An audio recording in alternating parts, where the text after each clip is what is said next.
everyone, this is Kelly from The Truth in Story, and I am back to take a look at the second in the set. So I don't know which one of these is going to go up first, but I do once I do have them both up, I will put a link to the Oracle and vice versa. So this was a little bit of a treat for myself. I kind of budgeted for a treat once I was done with all the work on my deck. And so this was definitely that treat. This is what I had originally really caught my eye and wanted, and then Patrick bullied me into getting this one with it. So no, he didn't. He just caught me up in the fervor of it. So I ended up getting both of them as a treat to myself. So I've already done the walkthrough of this, and so I'm going to set this one aside. This is the Pythia Botanica Oracle, and again, once it's uploaded, there will be a link to this walkthrough in the description box below. But the purpose of this particular walkthrough is for the Ophidia Rosa Tarot. So both of these decks are by Leela and Olive at leelaolive.com, is where you can purchase them.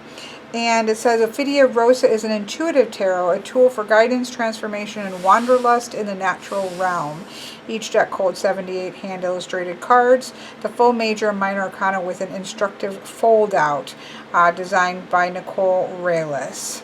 And so, much like the Oracle, beautiful tuck box with the cutout here. This one states, I guess I can move in a little bit here. This one states, petals filled with water, cupping the dew, hold the power to tip and feed us the moon. Awesome. Very awesome. And let's see if there's something down here. Just beautiful. What looks like it could be the Two of Pentacles at the bottom of the deck. So, or the box. Beautiful boxes, very sturdy, and nothing to say about that other than they're really fantastic. The cards themselves are a beautiful, I've shuffled the Ophidia, or the Pythia Botanica, and it shuffles like a dream. It is, if you have the Oracle of Reflections, it's very similar cardstock, matte, silky matte, but slightly thicker than the Oracle des Reflets, which also has a tea staining effect. I think they'll probably work really lovely together. This has, as with the Oracle, an absolutely gorgeous matte gold gilding on the edge. Is perfection. This is what's on the 1889 Lenormand that I absolutely love. Apparently this, if you have the Star Child Tarot, it's that same sort of matte gilding as that. And so it's beautiful. It has this gorgeous snake on the back. Not reversible because you do have the head and the tail here, but it's that doesn't personally matter to me, but people like to know that. It's just beautiful. You see this kind of tea-stained effect through the backs of the cards, the fronts of the cards. You can see the tea staining.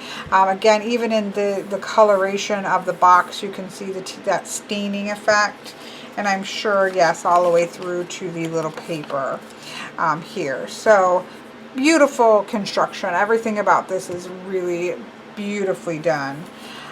This does not come with the Oracle comes with a little bound booklet. The tarot does not. It has major arcana with apparently almost like a line from a poem, and the Oracle deck does have very poetic phrasing, very Shakespearean, very King James 1611, just that beautiful language to the Oracle. And so you see this kind of poetic phrasing in the major arcana as well, or in the tarot as well. It says, the Ophidia Rosa Tarot came to be over a year-long period, cared for and pondered through 4 seasons of natural change. While framed by the tarot's ancient tradition and structure, my botanical world, full of such transformation from the soul to the seedling, to the sprout to the bloom, placed an emphasis on change bursting forth all around me. Something more intuitively tangible was born of the tarot, where even the phases of the moon and the mysterious serpentine movements of creatures in the garden brimmed with a power for prophecy, contemplation, redemption, and a quest. Each of these 78 cards draws on the tarot's time-worn truth carried closer to home. There's always something growing in our hearts, transforming ourselves and our vision from the soil to the stars. I love that. Transforming ourselves to end our visions from the soil to the stars. I really love that. And so then it has sort of a poetic phrase for each of the major arcanas and a little bit of a shorter one for each of the minors as well. And so that's what you have in terms of a guidebook for this. Now, I will say that it is mostly in flowers and gardens. There are an occasional popping in of human elements, which I prefer. I wish weren't there personally, just because there's not very many of them, and so it would be just nice to just not even have like a hand there. I think hands are very difficult to draw, and I'm usually not a fan of them. So like I would prefer there to be, because almost the entire deck is just plants and garden life, and so there are just a few instances where there is a hand well, even the hourglass. So there are some human things that I wish just weren't there at all, because I think that they aren't necessarily necessary, and they kind of interrupt a little bit. When I see it, it kind of interrupts. So I'm trying to find the one that has got. Well, now we're just going to be pretty much looking at the whole deck, so I apologize. But I'm sure you've seen images here. Well, we'll see it as we go through, but there's like closed eyes. That I just feel like those could have just been completely left out and just had a botanical with just no human body parts whatsoever. And I would have personally preferred that, but that's personal preference. So that's not a negative on the deck. It's just a preference that I would have had. So since we don't really have much to look at in terms of the guidebook, we'll kind of I'll give you some examples of this when we pull some cards at the end, so you can see how those would work. Or we'll start here and at least read the Fool so you can see. So here we have the beautiful Fool card. And I think that in some ways it's very similar in ways to the Wild Unknown, in terms of there's a pippish feel to it, and yet the energy of the card is still there. I think intuitively you can get the energy of the cards. It does seem to be quite Rider-Waite-Smith based, and you can definitely feel the energy of the cards. At the same time as it kind of stays open because of the kind of non-scenic view of it. So here we have the sentence for the Fool is, a world unfurled can invite or betray us, bend back our branches or spread us in chaos. So you see it's like a poem. Whereas the next one, all is before you, a cycle of voice. You've already begun, but before you a choice. So the magician has a choice, right? So here we have a world unfurled before him. Here we have the magician, but the magician has a choice. So of course here we have the snake, and he's eating his tail, kind of with that Ouroboros feel there. Petals filled with water, cupping the dew, hold the power to tip and feed us the moon. So that's kind of what we had on the inside of the box, is the High Priestess. So we have the moon here, right? We have the flower getting ready to take all the energy from the moon, which is really beautiful. I promise I won't read all of them, just kind of seeing how they flow together. Perfect light set to hatch, perfect seedlings to burst. A creation is calling, an ocean of thirst. So we have the pomegranate. It looks to be like a pomegranate for the Empress. Stable he sits in soil, fertile with truth. Take root here and grow with all you can use. Now, I will mention here, the one, I had one sort of pet peeve with the Oracle deck. My one pet peeve with this deck is that it is a botanical deck. In the Pythia Botanica, all of the plants are listed on the cards themselves. in this deck, while all of it's full of plants, there is nothing at all listing what the plants are. And that's a little bit frustrating because, again, if you wanted to really dig into the plant, it would help to know what the plants are. Again, just the name, the Fool, and then the plant name, and then just go about the business is really all I would have been thrilled with that. That's not the case. Patrick did message the creator just to see if she had a list of them. Maybe somewhere on her site there was like a FAQ with a list of the plants that went together with each of the cards.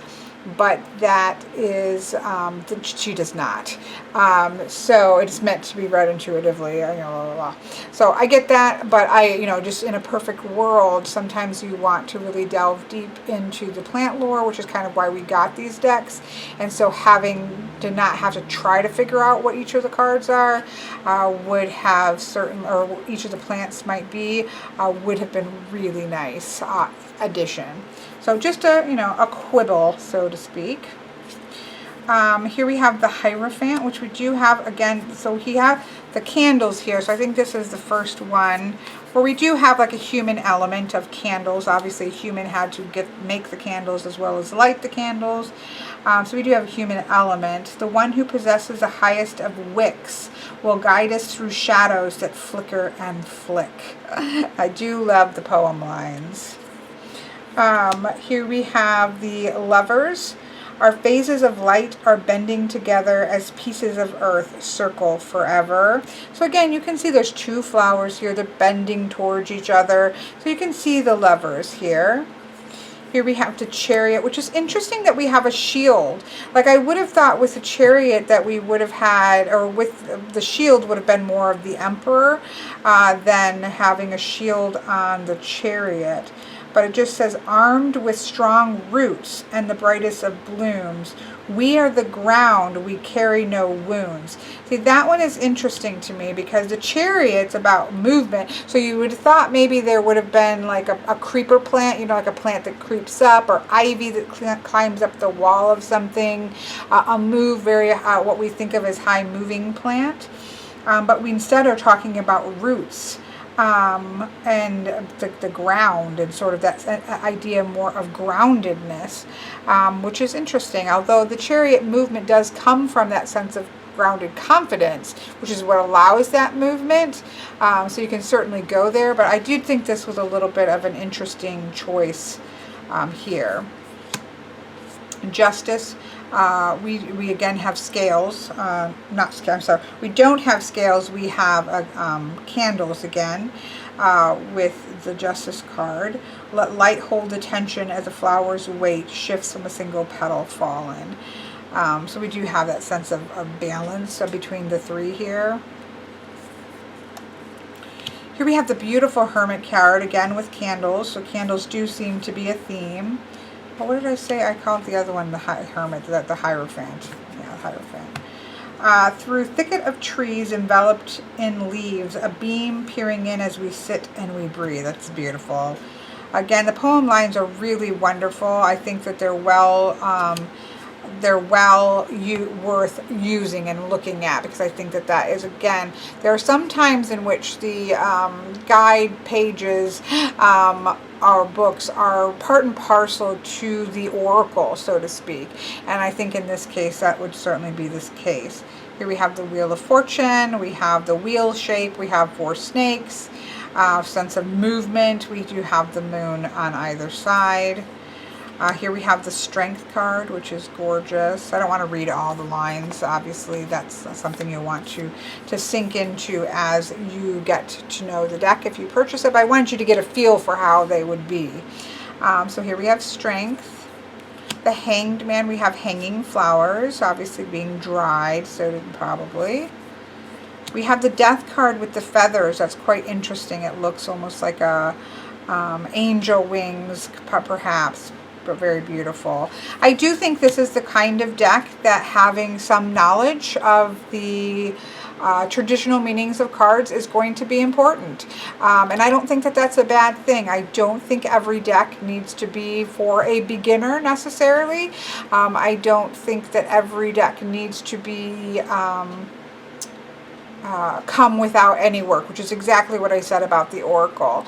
I think that having a base understanding of tarot is going to be helpful. Does that mean that a beginner can't use it? No. But I think that you're going to have a broader, you can just use it almost like an oracle, like by using these phrasing, which will give you some of the understandings of the cards. But I think having a base of understanding of tarot and its structure and the basic meanings is definitely going to help you in reading with this deck. That's just my personal opinion.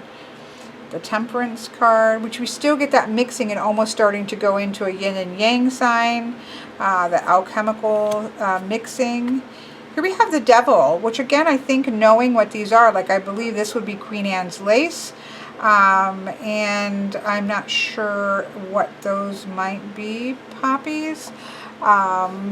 I don't know if that's what comes to my head, but I do think that knowing what those plants are, for me, would be really important. So for example, I kind of just looked through the Oracle, and I feel like this is probably belladonna, because when I was going through this deck, I thought, oh, this kind of feels like the Devil card. So we have belladonna here.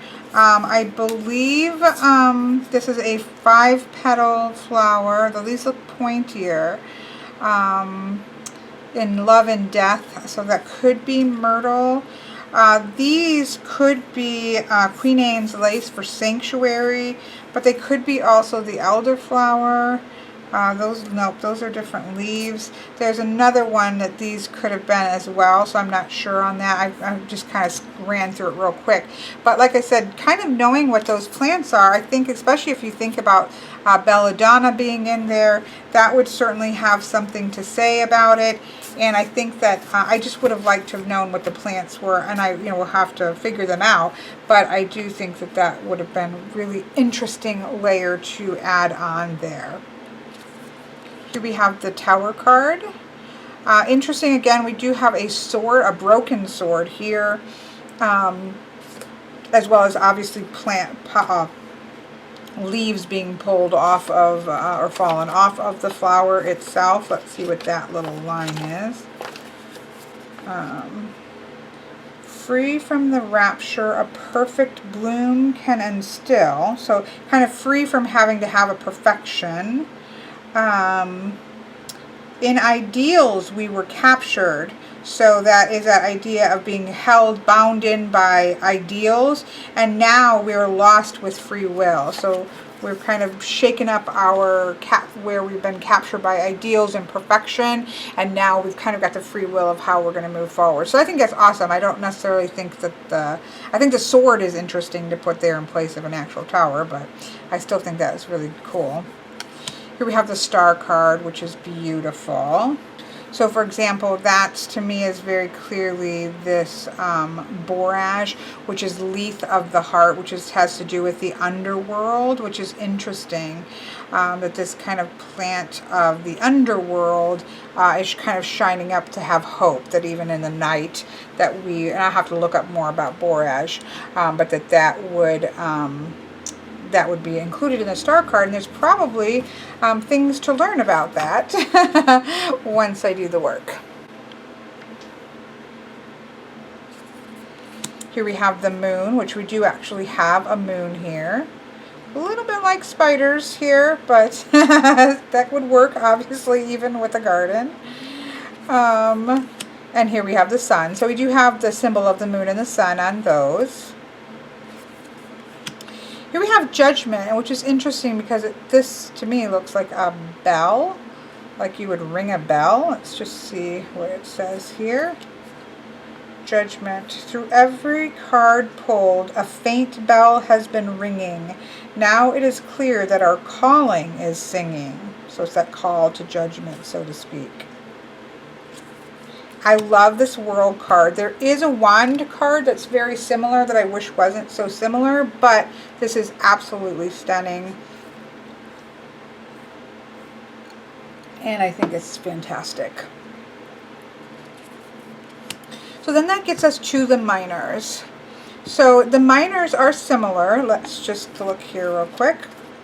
They have a little bit shorter, whereas the major arcana have a little bit, almost 2-line sentences, 2-sentence lines almost. You have more of a short single sentence. So for example, with the Ace of Cups, blooms of, the aces seem a little bit longer. Blooms of love, sunlit and sudden, from the window to the hillside budding, where then the rest of them are shorter. So for the Two of Cups, a kindred spirit will hiss and sing an old refrain, so kind of coming together of a kindred spirit. 3, to love the other, to flit, to fly, to flutter. Excitement coming together, that here. In a bed of blooms, beware the fall. So here's the eyes. Again, I don't see the Four of Cups as something with eyes closed or anything. There is a security there. I guess personally, I would prefer no human body parts in this botanical deck. That, again, simply preference, and it certainly will not stop me from enjoying the deck. But so there we have that. So the shorter lines, I'm not going to go through them all, but just rather point that out, that they're a little bit shorter lines, but they still, you can see that they have. So here's the Five of Cups, right? Growth to the sun, too high to hold on. It's like getting too high and it becomes unstable, which is interesting because now we have things, oh, I might be reading the wrong one. Yeah, growth to the sun, too high to hold on. Whereas this one in the 4 is talking about a bed of blooms, beware the fall. So these look more like falling. So again, I don't really see the Four of Cups that way, but I can read this with no problem because it's that sort of pippish, even though there's a little bit, being brought in there, and the energy of the card and what they're trying to get across is there. It's definitely pippish enough to kind of read as you want. And so we have this growing up so tall, it's unstable, and the number 5 is an unstable number. It's a shake-up kind of number, and so that really works well for the Five of Cups. So here we have the Six of Cups. So I'm not going to go through them all. I just want to show how the you do get a sense of the meaning with the energy is there. Six of Cups, symmetrical hearts in a world stemming hour. You get this idea of symmetry and harmony, which the number 6 is about harmony. Here we have number 7. Number 8, we have that Eight of Cups. The 8 can be a structure, sort of a not restricting, but it can be very stable, and it can be restricting. Here we have the Eight of Cups, to love and live in all phases of the garden. It just kind of encompasses, I think, the whole garden. We have the Nine of Cups, the beautiful Ten of Cups. I would have guessed that to be the Two of Pentacles, but we'll see what the Two of Pentacles looks like. But if I didn't have this on here, I would guess the Two of Pentacles. Here we have the Page of Cups, the Knight of Cups with sort of the feathers for movement, I suppose.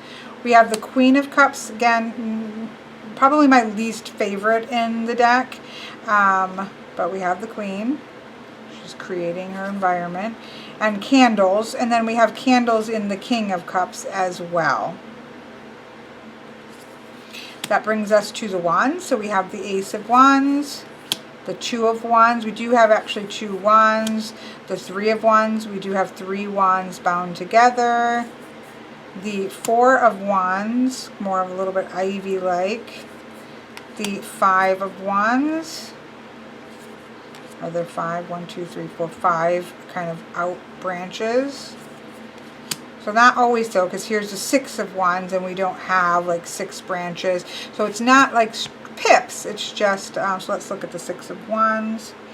At last, an idea only you possess. Yeah, I don't necessarily, but you kind of get that idea of the laurel, the victory laurel here. And certainly for harmony, we have these on either side, which gives a harmonious feel to it. Here we have the Seven of Wands, the Eight of Wands. Again, like I said, I really do believe this is much more like a pip deck. And while the energy is definitely there, you're going to have to have a base understanding of the tarot cards, which again, I don't think that's a bad thing. It's not a negative. It's just an observation for somebody wanting to know whether they should get this deck. So this has in the 8, insist upon your own metamorphosis. It's time to grow out of the situation. And you can see the butterflies here. But I do think you're going to, want to make use of this, as well as have an understanding, your understanding of what those cards might mean. Here we have the 9 of Wands, the 10 of Wands, which is very similar to the World, which is okay because 10 is a number of completion. I just really, I think if you weren't looking close, you would instantly think, oh, it's the World card.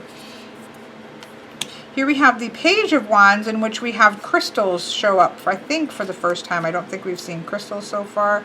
I do like the moth, although I think that speaks to much more of the night, which we do have moths or butterflies in the night as well. Here we have the Queen of Wands with crystals, which I love, and the King of Wands with crystals. So obviously we have more of a crystal theme in the wands, where we saw more of a candle theme in the cups, which is interesting. I would have probably vice versa that.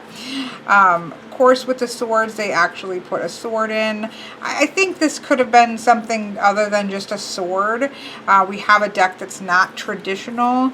It's a beautiful, could have been a gardening tool, like a hoe or a spade or something. That would have, to me, fit in with the theme a little bit better. But, we certainly iconographic, and we certainly can relate to this being the sword suit. Here we have the 2 of Swords. The 3 of Swords, I wish it hadn't necessarily gone to the thorns, because I think the number 3 is growth, and this is growth of the mind. Yes, we can grow through the thorny situations as well.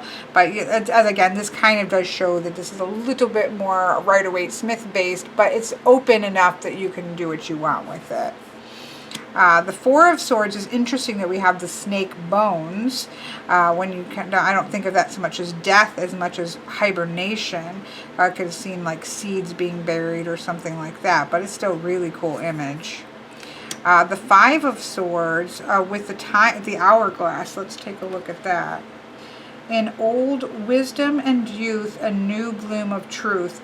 Conflict remains, but we move through the pain. So 4, let's go backwards. 4 is find contemplation in a canopy of chaos. There's a secret quiet place among all the disorder. And then here we have the, because I was talking from the 3, so we start with the 3. Heartbreak and loss, we are severed and spiny. Those thorns will protect us while we're budding out wildly. And then from heartbreak and loss from find contemplation in a canopy of chaos from the heartbreak. There's a secret quiet place among all this disorder. And then here we have this new bloom of truth coming up out of perhaps just time. Kind of time heals all wounds, I suppose. And then we have the 6 of Swords with all that we want, the only blossom we need. The 7 is definitely some cut flowers. We have a snake grasping this. Charmed by self, lovers, armed for the others. Yeah, definitely more of a Rider-Waite-Smith here in the 8 of Swords, the traditional kind of being trapped idea with almost like a glass thing on top of it. The empty completion with clarity and reason. The future will shatter the entrapment of the present. And then 10, we have destruction can breed lost crops into seeds. So we definitely have the destructiveness of the 10 of Swords, which I don't necessarily read it as. It's the completion of the 10 of Swords of thought. This is definitely more the Rider-Waite-Smith interpretation of the 10 of Swords. So, definitely Rider-Waite-Smith. And as you can see the energy of the card. So the 10, or the 8 is about being trapped in a bunch of swords traditionally, and you can see this flowers being trapped in this bubble. The 10 is more, or the 9 is a little bit more what they call the nightmare card. This does still have the entrapment there. And then we have that sort of, but it's destruction that brings about seeds of growth. So we do have that ending that brings about a new beginning that you can read. And then we have the page, almost like a bundle of sage here. We're back to candles here. Here we have an eye with a knight of being able to see clearly. It's about thought and mind. The queen with a snake, and the king with another eye there. That brings us to the pentacles. So we have the ace, the 2, I do love the mushrooms, the 3, the 4, again, not a fan of the hands, the 5, the 6, love the mushrooms here, 7, 8, more mushrooms, 9, and 10. And then we have the page, which is adorable, the knight with more mushrooms, the queen, and the king with no mushrooms. So as you can see, there are only 1, 2, 3, 4 that actually have like hands, eyes, or 5, I'm sorry, can't count. There are other ones like items like swords and hourglasses and bottles and things, but these are the only ones with actual like body parts. So I really, because out of 78 cards there's only 5, I really would have wished these just weren't there at all. No people hands, but you know, again, it's not anything that's going to be a game changer or anything. It's just, that's just personal preference. I'll put these back so I don't mix them up with the oracle. So I do, you know, after going through them, and I have gone through these once myself as well, they shuffle gorgeously. It's just a beautiful cardstock. I think that this is one of those, again, as I said, I know I repeat myself, but this is for the purpose of people. You know, I don't do these for nothing. I could do this kind of these walkthroughs so that people can kind of figure out if this is something that they want to buy or not. And so I definitely think that I've heard a lot of people say that even though they kind of were like, in terms of reading, they found them to read, of course I don't have them all in here, in terms of reading them, they still shuffle beautiful with 78 cards. In terms of reading with them, they get a lot of intuitive hits. A lot of things pop up with it. So I've definitely heard good things from people using the deck. I will again reiterate that I think that using the kind of poetic phrases here, which we'll do just to see how they might join together, is going to be an added bonus. And I definitely think having an understanding of tarot as a base is going to be a bonus with this deck. I think it's going to be kind of necessary because it's going to function much more like a pip deck. Again, yes, is it going to have hints of what the card mean? Definitely so. But if you're comfortable with, say, the Wild Unknown, I think you're going to have a little bit something similar here where it's pippish, but the energy of the card is there.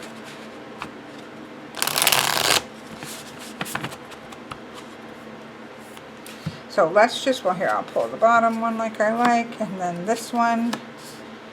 And then this, so I'm just going to do this, a 3-card, and just use the little phrases here. So here we have the Wheel of Fortune. From harvest to bloom, July to next June, we roll through our journey as we plant and we prune. So the changing cycle. Sometimes it's time to plant, sometimes it's time to prune. Then we have the King of Swords.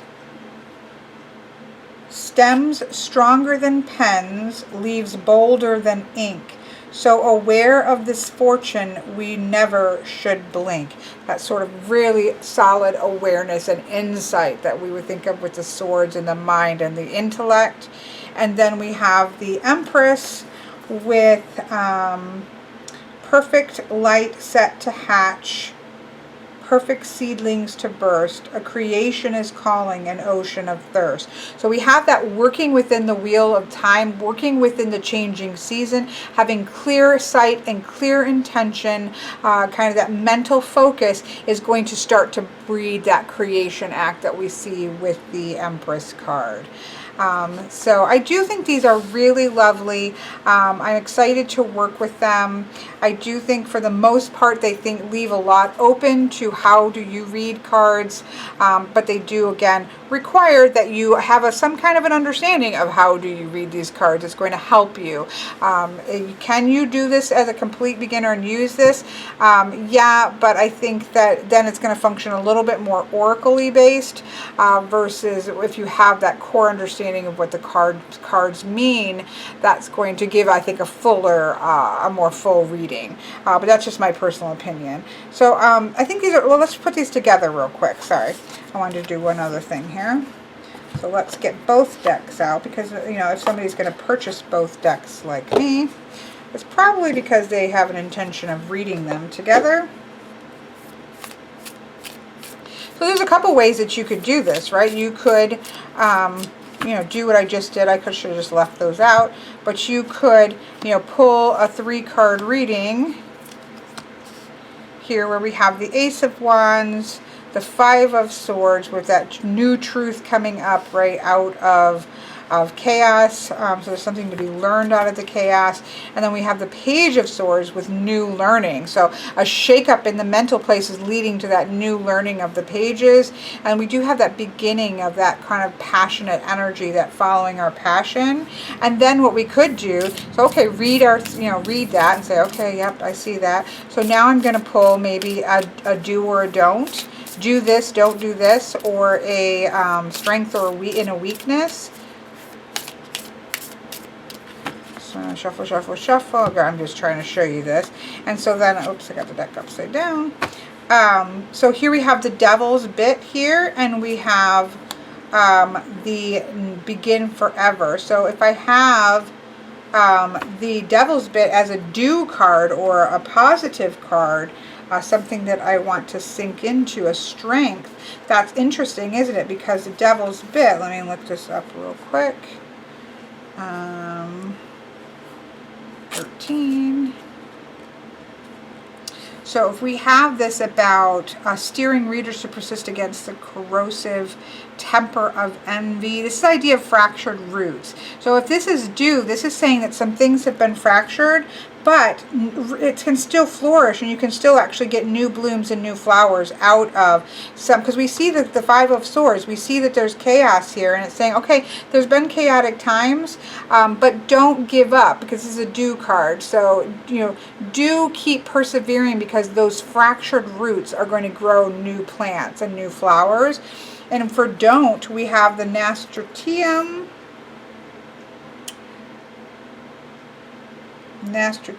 which is page 12, which is actually right on the other side. The Begin Forever. So if under don't, though, if we have the Begin to Forever, is a reminder, everyday reminder most befitting on days of poignant lethargy. So this is saying you start forever, whereas this might be saying we need to work with today. Like, yes, today is starting forever, but maybe right now our goals might need to be here and now, because this is in the don't. So don't focus on forever or the further away and moving into forever. Let's fix some of this stuff that needs to be dealt with and learn what we need to learn so that we can start to move into the forever. You know, I'm just kind of throwing this out here. It's my first day with them, but that's kind of how you could read it that way. So that's one way that you could use it, and you can do the same thing in a bigger reading, right? So typically, if I'm going to do 3 voices, of course, I'm normally going to have some Lenormand or something in the middle, but you could say do a 6 card here in the middle for a little bit of a larger. So what's going on above? What's going on below? And then you could again pull different ones. You know, you could pull a strength here and a weakness here. The other thing that you could do, like I do with the Wild Unknown and the Animal Spirits, is if you're kind of getting an energetic reading, you could have, you know, say the oracle cards. So if I'm going to do fire, air, water, and earth, because that's just how I do it. And then you could pull a tarot card on top of that. And so you have the overriding message, and we have the underlying energy underneath it with the oracle card. So that's another way I like to use things that work as a set. And then obviously, lastly, you could combine it with another deck. The other thing obviously you can do is, or I do 3 voices reading, and of course I had to pull out the 1889 to go with it. It is kind of a linen-y color. I think it's going to be so stunning with it. And so I'm just not doing this obviously for real. I'm just going to throw it on the table so you can see it. So with me for a 3 voices reading, I have a 9-card Lenormand in the middle. This is more just for visual so you can see what I would do. And I would definitely be doing this deck with this for 3 voices. And then with my tarot, oh, I throw some cards on the floor, you know, just for the pure sake of making a mess.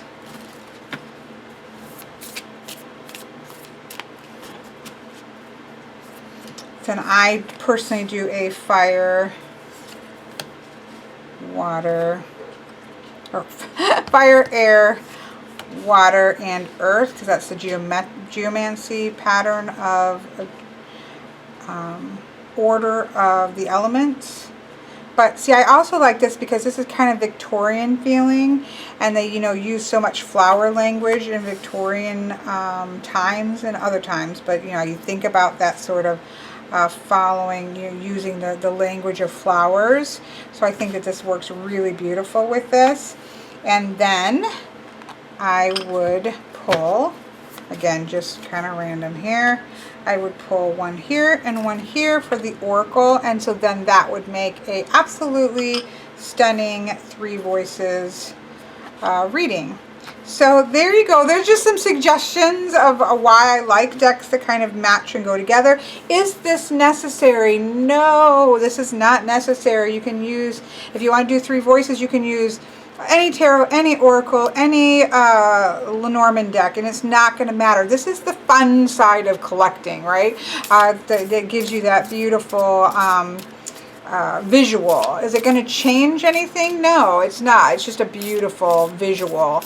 Now, of course, sometimes the actual oracle does change things, like what's the energy you're looking for. But in general sense, you know, they don't need to be this beautiful matchy-matchy. It's just fun. So I'm just showing you these ways in which I would use these different decks. And I hope that's helpful. And I wish you all, so this has been, a look at the Ophidia Rosa Tarot. I'm really looking forward to working with this more, and I will make sure to try to update you on working with this after a little while.